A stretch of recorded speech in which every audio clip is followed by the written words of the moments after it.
రైతు బంధు డబ్బుతో కాంట్రాక్టర్ల కడుపు నింపారు. మరి కదే మరి 7,700 కోట్ల రూపాయలు కేసీఆర్ పెట్టిన రైతు బంధుని కాంట్రాక్ట్ కడుపులో నింపారు. మరి బరాబర్ నింపారు. మళ్ళీ దాన్ని తెలియకుండా లంకి బిందెలు దొంగ బిందెలని రేవంత్ రెడ్డి రాష్ట్ర రైతాంగాన్ని మభ్యపెట్టిండు, తెలంగాణ రాష్ట్ర ప్రజల్ని మభ్యపెట్టిండు. రైతు బంధు డబ్బులతో కాంట్రాక్టర్ల కడుపు నింపారు.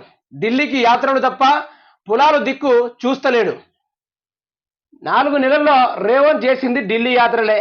ప్రభుత్వం మెడలు వంచైన కాళేశ్వరం రిపేర్ చేయిస్తాం, రైతులకు అండగా ఉంటాం, ఆత్మహత్యలు వద్దు, సిరిసిల్ల పర్యటనలో కేటీఆర్. ముచ్చట నేను రోజు మొత్తుకునేది కదే. ఢిల్లీ యాత్రలు తప్ప పొలాల దిక్కు చేస్తలేదు రేవంత్ రెడ్డి. ఢిల్లీ యాత్రలు తప్ప ఏం యాత్రలు అవి?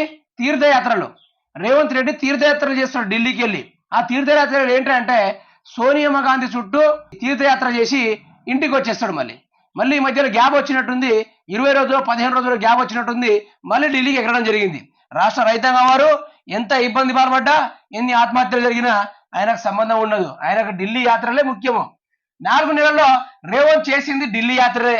అంతేగా, ఢిల్లీ యాత్రలే చేసిండు. ప్రభుత్వం మెడల వంచైనా కాళేశ్వరం రిపేర్ చేయిస్తాం.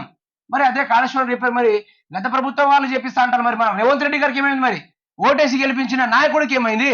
ఓటేసి గెలిపించిన ముఖ్యమంత్రికి ఏమైంది? ఇప్పుడు మాజీ మంత్రి అయిన కేటీఆర్ ఏమో ప్రభుత్వం మెడల వంచి అయినా నేను కాళేశ్వరం ప్రాజెక్ట్ రిపేర్ చేయిస్తా అంటే, మరి ఈ ప్రభుత్వం వాళ్ళు ఎవరో అనుకున్నారు? వీళ్ళు గెలవలేదా? అంటే వీళ్ళు ప్రతిపక్షంలోనే ఉన్నారా? ఏం చేద్దాం మరి ప్రజల్ని? రైతులకు అండగా ఉంటాం, ఆత్మహత్యలు వద్దు, సిరిసిల్ల పర్యటనలో కేటీఆర్. ఎవ్వరూ ఆత్మహత్య చేసుకోవాల్సిన అవసరం లేదు. రైతాంగం వారు మీరు అప్పులు తెచ్చిలు కావచ్చు, ఏమైనా చేసేది కావచ్చు, ఇలా రేపు కట్టుకుంటారు కింద మీద పడి. అంతేగాని అప్పులు కుప్పలు మారిందని అనవసరంగా ఆత్మహత్యలు చేసుకోవద్దు. రేవంత్ రెడ్డి గారిని ఆయన మెడలు వంచడానికైతే గత ప్రభుత్వం వారు ప్రయత్నం చేస్తున్నారు. మరి రైతు బంధు డబ్బులను వేయకుండా ఇటు కేసీఆర్ ఇచ్చిన 7,700 కోట్ల రూపాయలు, అదేవిధంగా ఆర్బీఐ నుంచి తీసుకొచ్చిన 5,000 కోట్ల రూపాయలు మరి రేవంత్ రెడ్డి రైతులకు ఇవ్వకుండా ఆ పైసలు ఏం చేసిండు అనే దానిపైన మాజీ మంత్రి కేటీఆర్ గారు అయితే మెడలు వంచైనా సరే మీకు న్యాయం చేకూరుస్తాను, మీరు ఎవరు ఆత్మహత్య చేసుకోవద్దంటున్నారు.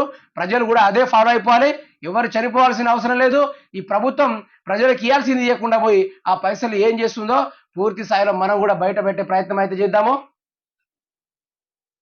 ఇది కాలం తెచ్చిన కరువు కాదని, కాంగ్రెస్ తెచ్చిన కరువు అని బీఆర్ఎస్ వర్కింగ్ ప్రెసిడెంట్ కేటీఆర్ అన్నారు.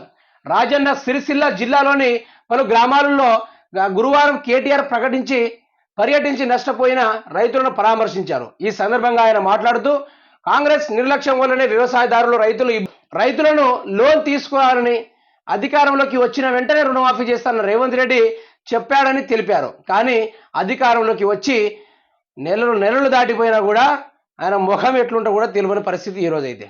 మరి రేవంత్ రెడ్డి తెలంగాణ సమాజం ప్రజల తరపు నుండి, మన తరపు నుండి సీఎం రేవంత్ రెడ్డి గారు తెలిపేది ఏంటంటే, దయచేసి మీరు ఢిల్లీ యాత్రలు మానేసి ప్రజల యొక్క పాదయాత్రలు మొదలుపెట్టి ప్రజల యొక్క సమస్యలు తెలుసుకొని వారికి మీరు ఏదైతే 18,118 కోట్ల రూపాయలు అప్పుగా తీసుకొచ్చారు ఆర్బీఐ నుండి, దాంట్లో నుంచి సగమైన వారికి నష్టపరిహారం ఇవ్వాల్సిందిగా నేనైతే కోరుతున్నాను. నీళ్లు లేని వారికి రిజర్వేర్లో నీళ్లు ఉండి కూడా నీళ్లు వదులుతలేరంటే ఈ యొక్క ప్రభుత్వానికి, రాష్ట్ర రైతాంగం వారికి ఇక మధ్య ఎటువంటి కారు చిచ్చులు ఉన్నాయో అర్థం చేసుకోవాలి తెలంగాణ రాష్ట్ర ప్రజల.